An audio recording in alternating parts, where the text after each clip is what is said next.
مطہرۃ للفم یا مطہرۃ للفم و مرضات للرب، مسواک منہ کو پاک کرنے والی ہے اور رب کو خوش کرنے والی ہے۔ یہاں کوئی قید نہیں ہے، کوئی وقت کی قید نہیں ہے، یعنی مسواک جب بھی کریں تو اس کی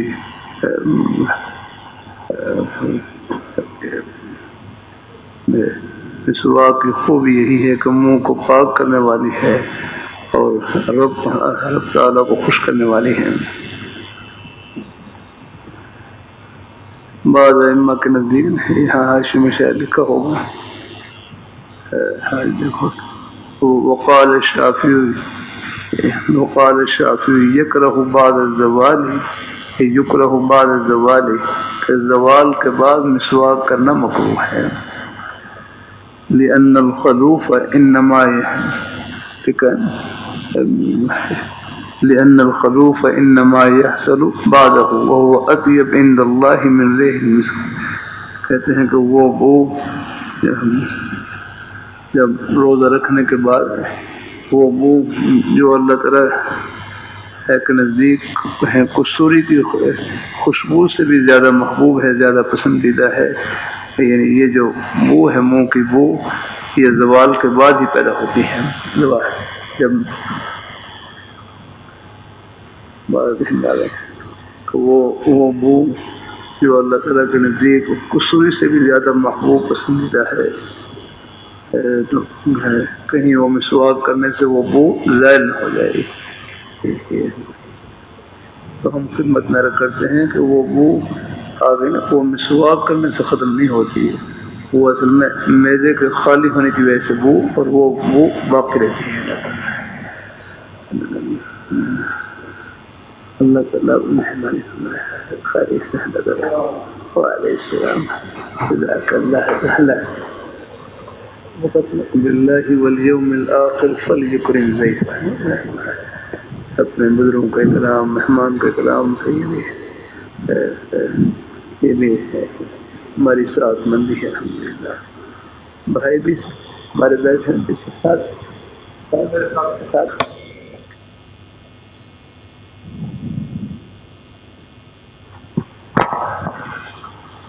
امام شافعی رحمۃ اللہ علیہ کے نزدیک حاشیہ میں لکھا ہوا نا یکرہ بعد الزوال،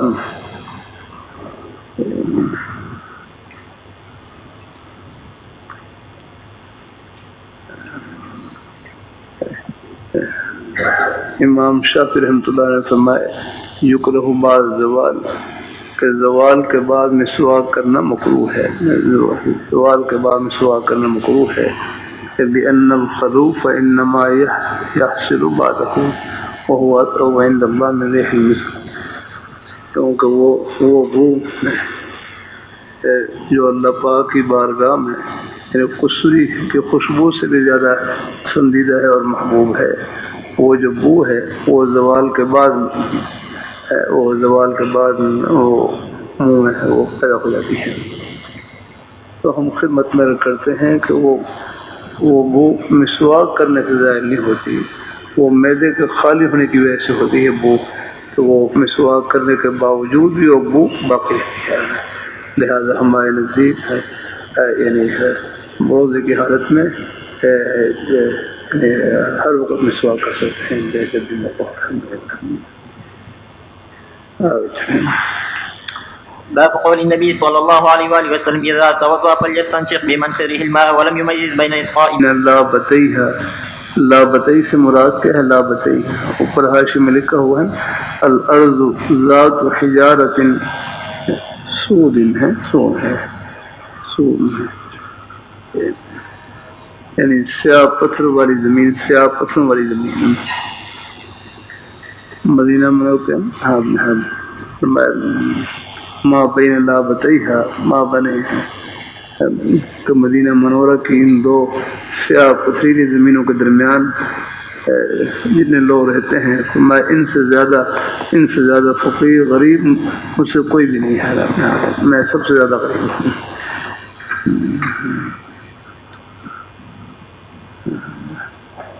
فضحك رسول الله صلى الله عليه وسلم حتى بدت ثيابه ثم قال أطعمه أهلك يا أبا محمد، یعنی جو خصوصیت یاد رکھیں.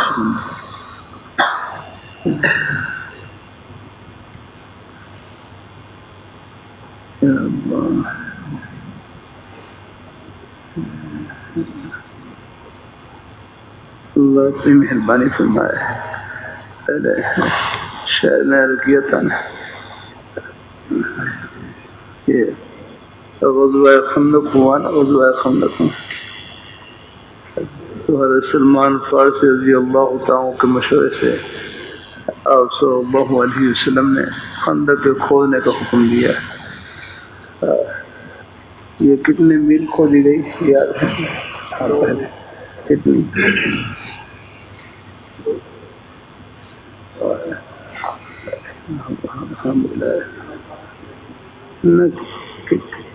کتنے میل لمبی تھی. ہاں وہاں ساتھی جا مدنی مجھے کچھ ساتھی کچھ اور 3 میل یا 3.5 میل کے آس پاس دیا کا مقام ڈالی. خندق کتنے میل لمبی؟ تقریباً 3 میل یا 3.5 میل کے آس پاس. وہاں کچھ میں ایسے بتلا رہے تھے وہاں ساتھ. اللہ تعالیٰ اپنی مہربانی فرمائے، اللہ تعالیٰ اپنی مہربانی فرمائے. یہ خندق کھودی گئی. وہاں رات حاجی حضرات تشریف لے جاتے ہیں باقاعدہ، وہ سارا جہاں خیمہ اور جگہ سے وہ سب لے کر آتے ہیں.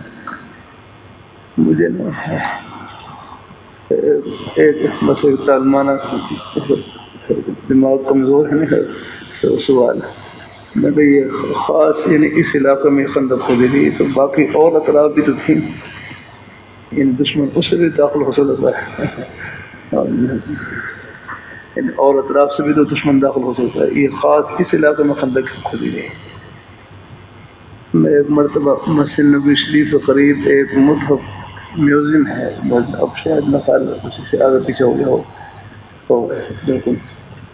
میں اس میں حج کے سفر میں حاضر ہوا تو وہ ہمارے بھائی ڈاکٹر موسیٰ صاحب وہ مدنی یونیورسٹی میں پڑھتے تھے. وہ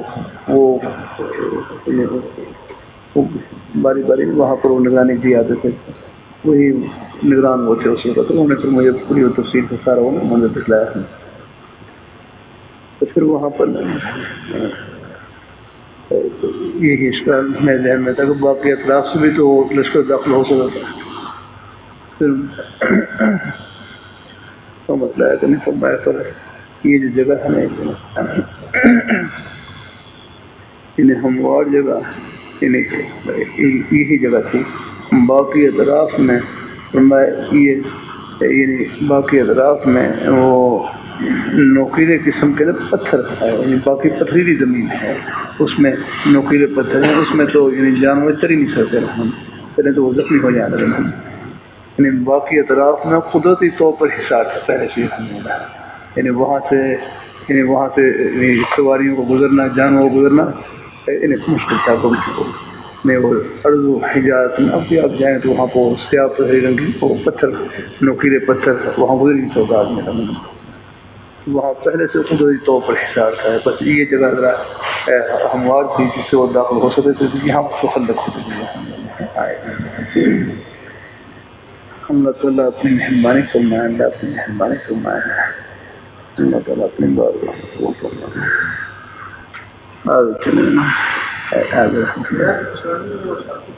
اچھا ہمارے عظیم بزرگ حضرت مولانا قاضی ضیاء اللہ صاحب رحمہ اللہ تعالیٰ، ہمارے عظیم بزرگ حسین حضرت مولانا مفتی عبدالحمید صاحب رحمہ اللہ تعالیٰ، یہ آپس میں ساتھی تھے. الحمدللہ دہلی میں اکٹھے پڑھا الحمدللہ.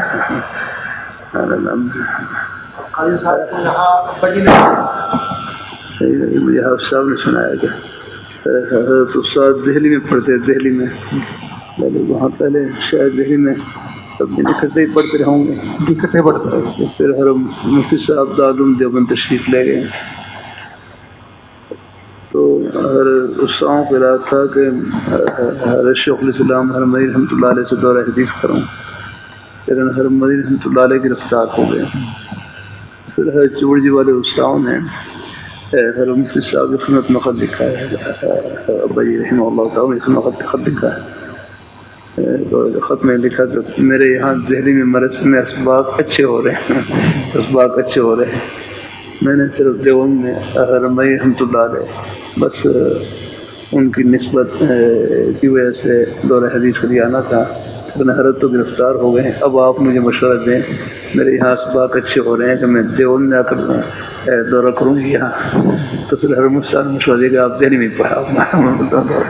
پھر وہ دہلی میں جامع صدیقیہ وہیں پھر دورہ حدیث کیا.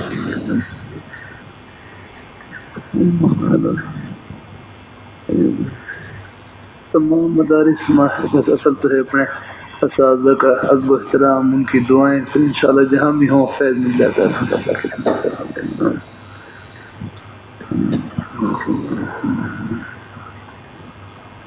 وہ بھائی جان یہ سنایا کرتے تھے. چلیں تھوڑا سا حاشیے دیکھیں گے نا، بہت آپ نے حاشیے ضرور دیکھا کریں. چلو کم از کم چلو تھوڑا تھوڑا حاشیے دیکھتے ہوں گے انشاءاللہ لگے احمد سے. اب اس کا حاشیہ دیکھیں نا، افت الحاجم المحجوم.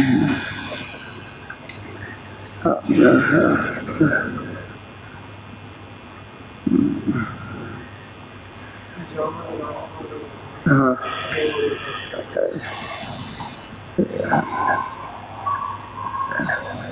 حجامہ لگانے والا والمحجوم، جن کو حجامہ لگایا گیا ہے دونوں کا روزہ ٹوٹ جائے گا.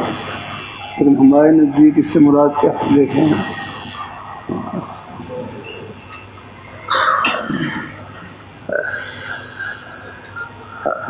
ہمارے نزدیک اس کا مطلب یہ ہے، آگے دیکھیں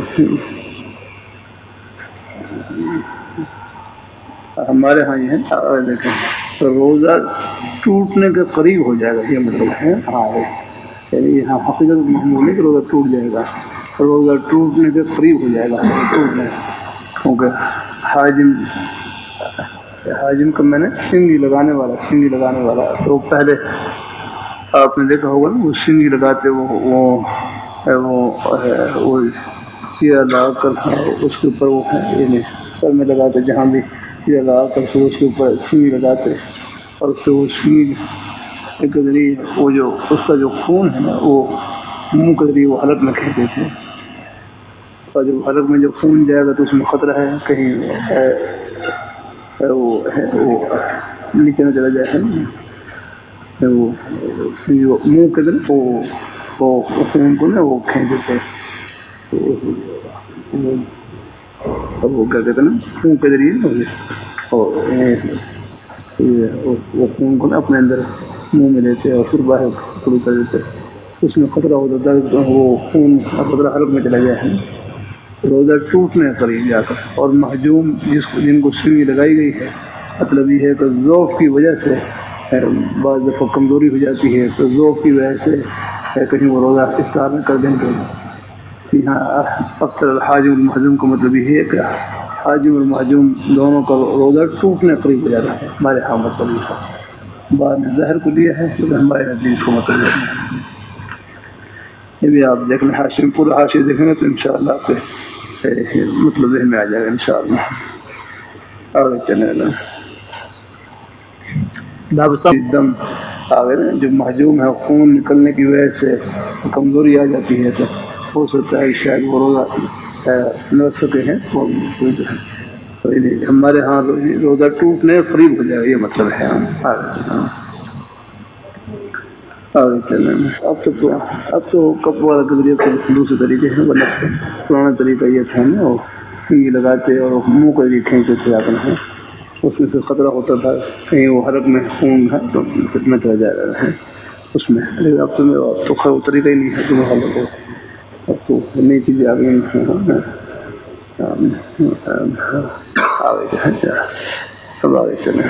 فنزل فجدح له فشرب ثم رمى بيده ها هنا ثم قال إذا رأيتم الليل أقبل من ها هنا فقد أفطر الصائم. وتابعه جرير وأبو بكر بن عياش عن الشيباني عن ابن أبي أوفى رضي الله تعالى عنه قال كنت مع النبي صلى الله عليه وسلم في سفر.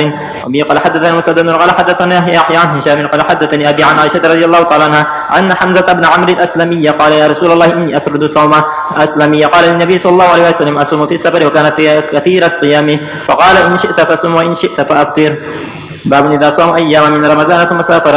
وبه قال حدثنا عبد الله بن يوسف قد أخبرنا مالك عن ابن شهاب عن عبيد الله بن عبد الله بن عتبة عن ابن عباس رضي الله تعالى عنه أن رسول الله صلى الله عليه وسلم خرج إلى مكة في رمضان فصام فحتى بلغ الكديد أفطر فأفطر الناس. قال أبو عبد الله والكديد هو ماء بين عسفان وقديد. باب. وبه قال حدثنا عبد الله بن يوسف قال حدثنا يحيى بن حمزة عن عبد الرحمن بن يزيد بن جابر أن إسماعيل بن عبيد الله حدثه عن أم الدرداء عن أبي الدرداء رضي الله تعالى عنه قال خرجنا مع النبي صلى الله عليه وسلم في بعض أسفاره في يوم حار حتى يضع الرجل يده على رأسه من شدة الحر وما فينا صائم إلا ما كان من النبي صلى الله عليه وسلم وابن رواحة. باب قول النبي صلى الله عليه وسلم لمن ظلل عليه واشتد الحر ليس من البر الصوم في السفر. وبه قال حدثنا آدم حدثنا شعبة قال حدثنا محمد بن عبد الرحمن الأنصاري وقال سمعت محمد بن عمرو بن الحسن بن علي عن جابر بن عبد الله رضي الله تعالى عنهما قال كان رسول الله. ان لوگوں پر جو روزہ رکھنے کی طاقت رکھتے ہیں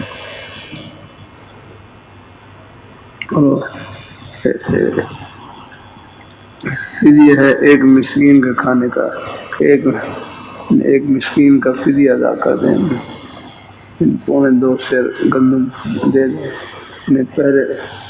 پہلے اختیار تھا والذین یطیقونہ فدیۃ طعام مسکین یا کرنا چاہتا. تو ان لوگوں پر جو روزہ رکھنے کی طاقت رکھتے ہیں ان کو اختیار تھا کہ وہ روزہ رکھیں، یہ فدیہ ادا کر دیں. لیکن بعد میں یہ حکم منسوخ ہو گیا. اس آیت کا یہ حکم منسوخ ہو گیا نا. ابھی کون سی نسخت شہر رمضان الذی انزل فیہ القرآن ہدی للناس وبینات من الہدی والقرآن فمن شہد منکم الشہر فلیصمہ.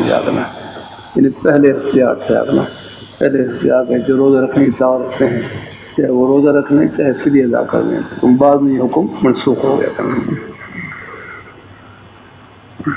اللہ تعالیٰ اپنی مہربانی فرمائے.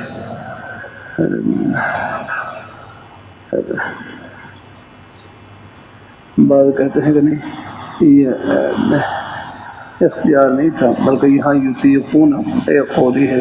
یطیقون میں یہ حمزہ باب افعال کا صیغہ ہے نا، باب افعال کا ہی اطاق یطیق اطاقۃ فهو مطیق وطیق یطاق اطاقۃ فذاک مطاق. یاد رہا ہے گردان یاد ہم پوری آ گیا ہے.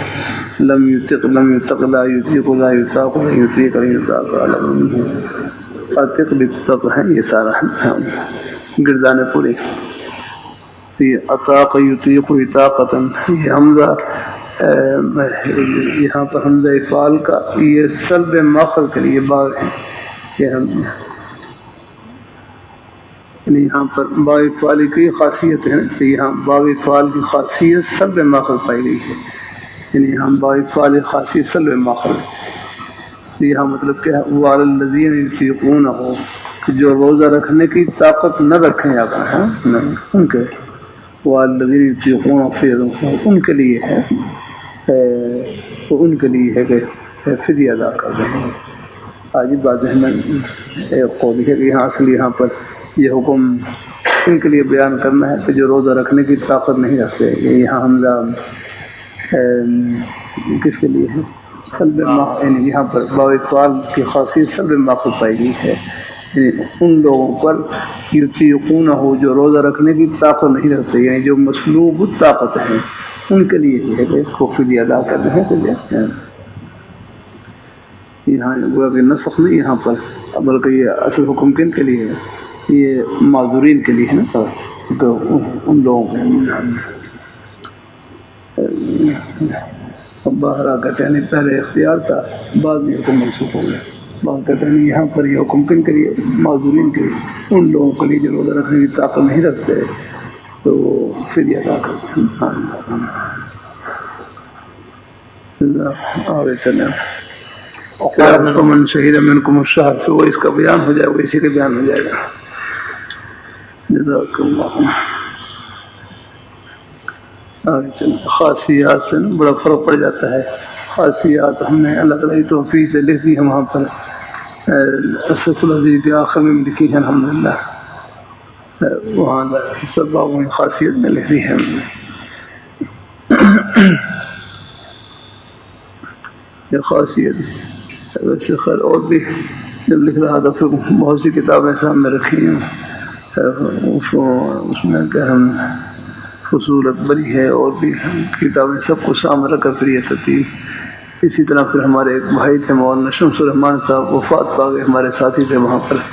انہوں نے مجھے خاصیات کے پڑھنے ایک رسالہ دیا، تو اس میں ماشاءاللہ خاصیات بڑی تفصیل سے لکھی ہیں. پھر اسی رسالے سے تو اس میں نقل کر دی گئی الحمدللہ. پھر کچھ چیزیں تھوڑی بہت جو ضرورت کی تھی وہ بڑھا دی گئی، لیکن ہو مقصد فیض ہے پہنچ جائے کسی کا الحمدللہ. سب بڑوں کا ہی فیض ہوتا ہے الحمدللہ. مرتب کیا تھا وہی اصل بخاری سب میں ہے، خاصیات ذکر ہے. علم صرف کے آخر میں بھی ذکر ہے.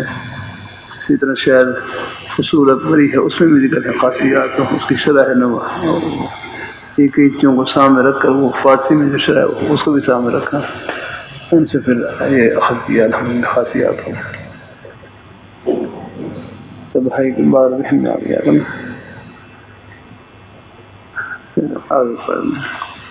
وقال ابن عمر قال حدثنا الاعمش قال حدثنا عمرو بن مرة قال حدثنا ابن ابي ليلى قال حدثنا اصحاب محمد صلى الله عليه واله وسلم. مقولہ مشہور ہے نا، دھیان سے سمجھنا.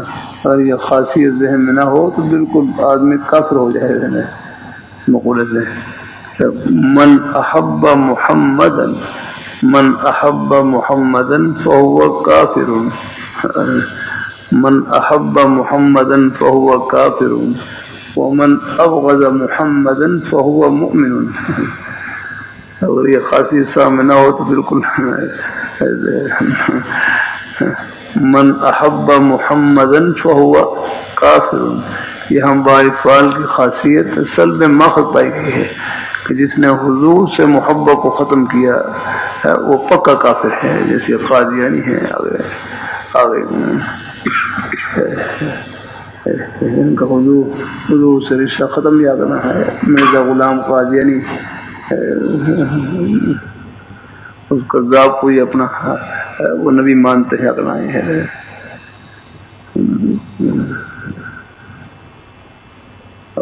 اور ومن ابغض محمدا فهو مؤمن، کہ جس نے حضور سے بغض کو ختم کیا وہ پکا مومن ہے. ہم آپ دیکھ رہے ہیں اللہ اپنی مہربانی فرمایا. کیونکہ صحابہ کرام ہیں، کیونکہ پہلے کچھ اور عقائد تھے، لیکن جب حضور کے قدموں میں آئے یا پھر ایسے دیوانے ہو گئے تو پھر حضور ہی کے ہو کر رہ گئے سب کو سلام.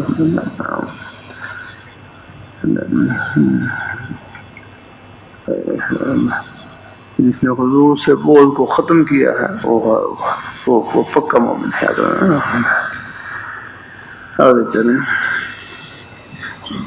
قال حدثنا ابن ابي ليلى قال حدثنا صاحب محمد صلى الله عليه واله وسلم. ایام الاخرى اصل میں کیا تھا؟ فعلیہ عدۃ من ایام، پس لازم ہے اس کے اوپر گنتی دوسرے دنوں کی. فمن شہد منکم الشہر فلیصمہ ومن کان مریضا او علی سفر فعدۃ من ایام اخرى. پس لازم ہے اس کے اوپر گنتی دوسرے دنوں کی. جتنے روزے رہ گئے ہیں قضا ہوئے ہیں تو پھر دوسرے دنوں میں اس گنتی کو پورا کر لیا کریں. باب الحائض تترك الصلاة.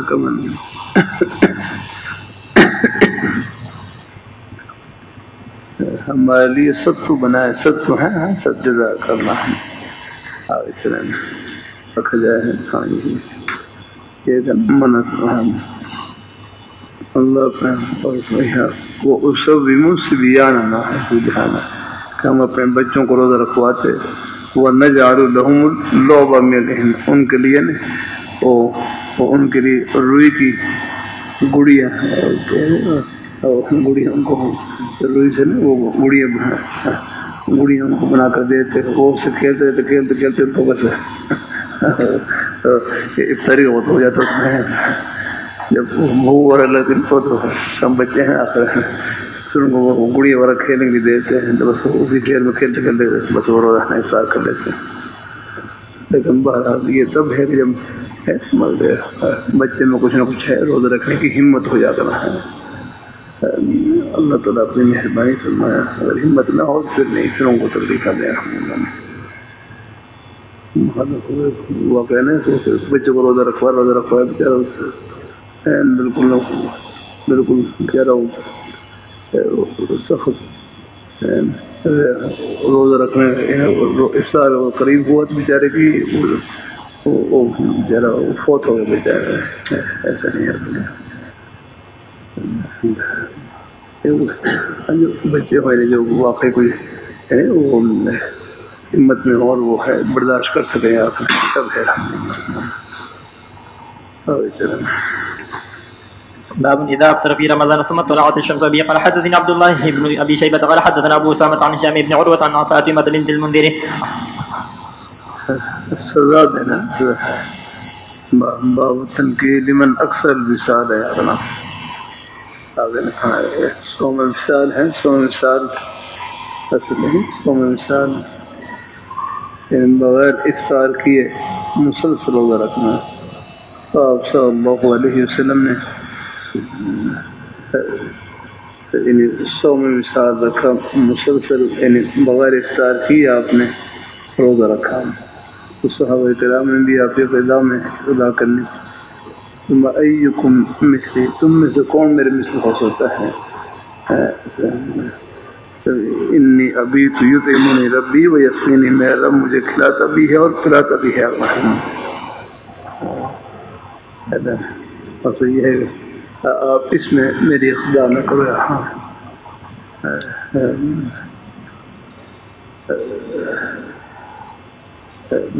بہر اس نے اگر روزہ رکھنا ہو تو سوم داؤدی سوم داؤدی کہ حضرت داؤد علیہ السلام ایک دن روزہ افطار کرتے اور ایک دن روزہ رکھتے. درمیان افطار سے کبھی رکھنا، اگر کسی نے زیادہ روزہ رکھنا وہ سوم داؤدی اس انداز سے رکھتے ہیں کہ مسلسل روزہ رکھنا. یہ ہر ایک کی ہمت نہیں آتا. باقی کرتا رہتا ہوں کہ یہ رمضان میں اللہ پاک کی ذات ہے. اللہ تعالیٰ تقریباً سب کے ساتھ، اب حالانکہ دل میں کھانا پینا بھوک پیاس کرتی ہے، لیکن رمضان میں آپ دیکھنے روحانی طور پر میں اللہ ایسی قوت عطا کر دیتے ہیں کہ بس بڑی یعنی اللہ تعالیٰ توفیق سے گزر جاتا ہے. وہ الحمدللہ میں تو کچھ آپریشن کے بعد کمزور ہوں، ورنہ پہلے اللہ کا شکر الحمد للہ یہاں روزے کے ساتھ ساتھ یہاں 4 گھنٹے باقاعدہ سبق ہو رہا ہے. باقی دنوں میں تو خیر کوئی وقفہ کر لیتے، لیکن رمضان میں بالکل پہلے 9 بجے صبح شروع کرتے 1 بجے سے صبح، لیکن بالکل نہ کوئی بھوک نہ الگ ہی وہ اللہ تعالیٰ کی طرف سے سب کے ساتھ یہی معاملہ ہے. کوئی بھی الحمد للہ. ہمارے حرم مولانا میں صاحب جون کے مہینے میں روزے تھے. اس کو جون کے مہینے میں یا پڑھتا سن 82-83 میں جب میں نغم وہاں پڑھتا تھا تجویز میں جامع مدنی، اس وقت پورا رمضان جون میں آیا تھا. جون میں میں نے اس سال تراویح جو ہے شکر گڑھ کا علاقہ ہے، وہاں شہر کا علاقہ ہے، وہاں پر تراویح پڑھائی. ایک گاؤں تھا وہاں پر تراویح پڑھائی رمضان میں. پورا رمضان جون میں تھا. ناشی میں صاحب فاضل وہ کہتے ہیں اور رمضان کے مہینے میں جون کا مہینہ، اور ایک فیکٹری میں تشریف لے گئے. وہاں دیکھا گیا ایک مزدور آگ کی بھٹی پر کام کر رہا ہے، آگ کی بھٹی پر کام کر رہا ہے اور روزہ رکھا ہو. آگ کی بھٹی پر کام کر رہا ہے، روزہ رکھا ہوا. مسیح اللہ جب آدمی ارادہ کر لیتا ہے اللہ پاک بس روحانی طور پر قوت عطا کر دیتے ہیں. کبھی کبھی کر دیتا ہوں یہ اللہ اوپر سے اللہ روزہ رکھواتے ہیں اور اندر سے اللہ شربت پلا رہے ہوتے ہیں اندر سے روحانی طور پر. نور میں ہے نا وذکرک للمشتاق خیر شراب وکل شراب دونہ کسراب. بس وہ اللہ اپنی محبت کی شراب پلا رہے ہوتے اندر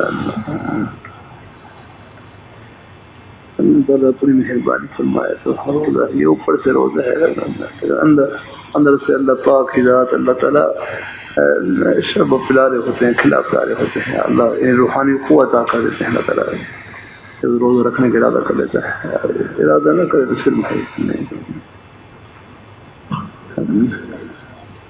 اللہ تعالیٰ اپنی مہربانی فرمائے کیا نام ہمارے بھائی کا کیا ہے ہاں بھائی شہباز اپنے بھائیوں کو اللہ خوش رکھے اللہ خوشی سے بھائی رکھے الحمدللہ آپ کے روزی کے بہانے بھی جنت کے بہانے ہیں آپ دنیا دار نہیں انشاءاللہ دیندار الحمدللہ اللہ رحمۃ اللہ علیہ کتنا پیارا جملہ فرمائے لگے جس طرح نماز پڑھنا ہی بات روزہ رکھنا ہی بات اپنے بچوں کے لیے حق حلال کی روزی کمانا یہ بھی بات ہے ہر جگہ اللہ نے اپنا خوشی کا بہانہ بنا رکھا ہے